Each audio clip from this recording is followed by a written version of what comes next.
नमस्कार, स्वागत है आपका हमारे चैनल पर। देश के प्रधानमंत्री नरेंद्र मोदी की हत्या की साजिश पर अखिलेश यादव ने दिया शर्मनाक बयान। आपको बता दें कि अखिलेश यादव ने देश के प्रधानमंत्री को पंजाब के फिरोजपुर में जहां प्रधानमंत्री के खिलाफ जान से मारने की साजिश रची गई, तो उसी को लेकर आज अखिलेश यादव ने एक शर्मनाक बयान दिया है। अखिलेश यादव ने कहा है कि पंजाब के किसानों को देश के प्रधानमंत्री नरेंद्र मोदी को मंच तक तो जाने देना चाहिए था। प्रधानमंत्री खाली सीटों पर अपना संवाद देकर आते और यही खाली कुर्सियां उन्हें अब उत्तर प्रदेश में मिलने वाली हैं। आपको बता दें कि जिस तरीके से फिरोजपुर में पीएम नरेंद्र मोदी के काफिले को जिस तरीके से एक बड़ी साजिश का खुलासा हुआ है कि पाकिस्तान की एक नाव मिली है, आतंकवादियों की गिरफ्तारी भी उसी जगह से की गई है और इतने संवेदनशील मामले को लेकर अखिलेश यादव इतना गैर जिम्मेदाराना बयान दे रहे हैं और शर्मनाक टिप्पणी अखिलेश यादव की तरफ से की गई है कि कुर्सियां खाली थी, इसीलिए पीएम नरेंद्र मोदी वापस लौट गए। जी हां, ये अखिलेश यादव का शर्मनाक बयान, जिसको लेकर आज अखिलेश यादव को लगातार घेरा जा रहा है। जहां देश के प्रधानमंत्री को जान से मारने की साजिश की गई, जहां एक तरफ आतंकी संगठन खालिस्तान की तरफ से कई खुलासे हो रहे हैं, पाकिस्तान की नाव निकलकर सामने आई है, आतंकवादियों की गिरफ्तारी तक हुई है पंजाब से। और इसी मामले में सुप्रीम कोर्ट ने भी कहा था कि ये मामला काफी ज्यादा संगीन है। अगर आईएनए जैसी एजेंसी को भी कमान दी गई है सुप्रीम कोर्ट की तरफ से कि इस पूरे मामले की जांच होनी चाहिए, और इसी बीच राष्ट्रपति से लेकर उपराष्ट्रपति ने भी इस पूरे मामले को लेकर चिंता जताई कि किस तरीके से देश के प्रधानमंत्री के खिलाफ इतनी बड़ी साजिश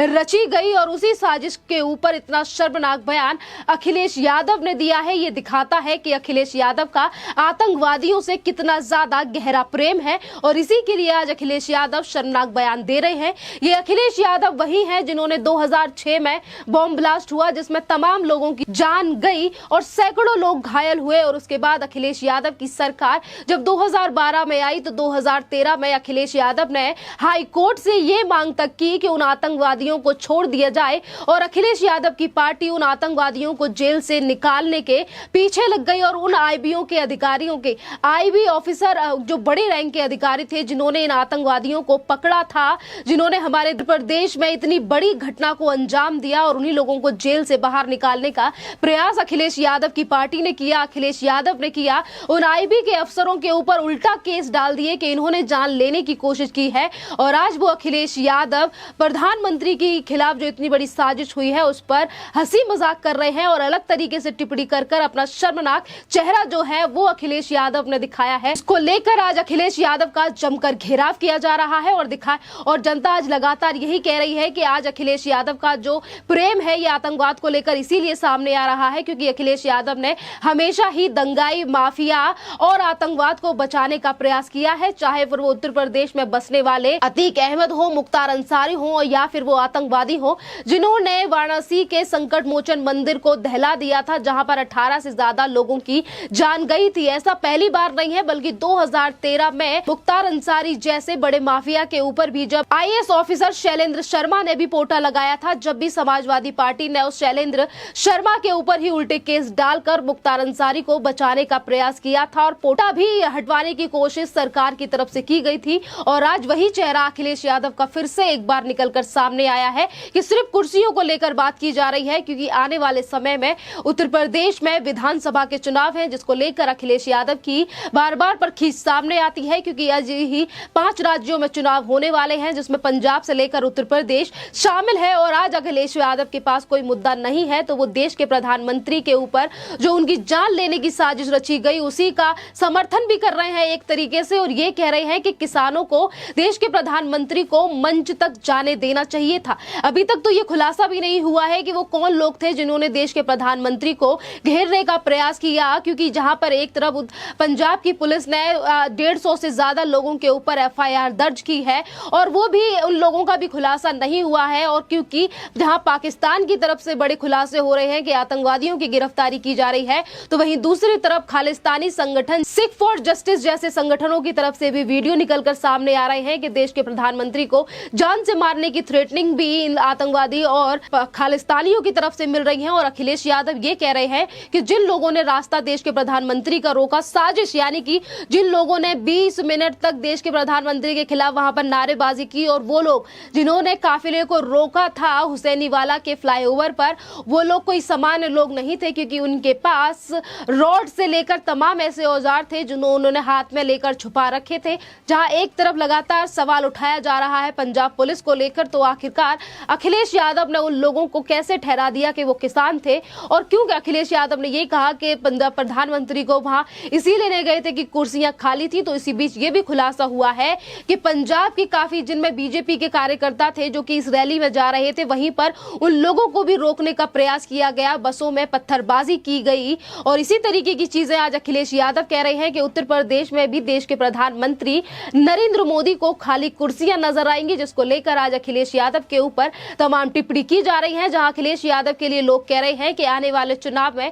अखिलेश यादव को पता चल जाएगा कि कौन खाली कुर्सियों का सामना करता है और किसकी सरकार 2022 में उत्तर प्रदेश में आएगी। ये जनता अखिलेश यादव को बता देगी। और वहीं खाली कुर्सियों को लेकर लोगों का कहना है कि जितनी भीड़ अखिलेश यादव की 10 रैलियों में आती है, उतनी ही भीड़ प्रदेश के प्रधानमंत्री को देखने के लिए उनकी रैली में आती है। तमाम जो तंज है वो आज अखिलेश यादव को लेकर देश प्रदेश की जनता कस रही है और ये कह रही है कि तमाम हमेशा आतंकी और माफियाओं को सपोर्ट करने वाले क्यों समझेंगे देश के प्रधानमंत्री नरेंद्र मोदी के खिलाफ जो लोग साजिश रच रहे हैं, उन्हें ये सपोर्ट आखिरकार क्यों कर रहे हैं। क्योंकि इसी बीच ये भी बड़े मायने रखता है कि जहां अखिलेश यादव 2022 के चुनावों को लेकर इतना ज्यादा बौखला चुके हैं कि जहां वो देश के प्रधानमंत्री नरेंद्र मोदी के ऊपर टिप्पणी कर रहे हैं और ये कह रहे हैं कि खाली कुर्सियां उन्हें देखने के लिए मिलेंगी, तो वहीं दूसरी तरफ ये भी बयान सामने आ रहा है कि ये इतनी बड़ी आतंकी घटना है, इतनी बड़ी साजिश देश के प्रधानमंत्री के खिलाफ रची गई है।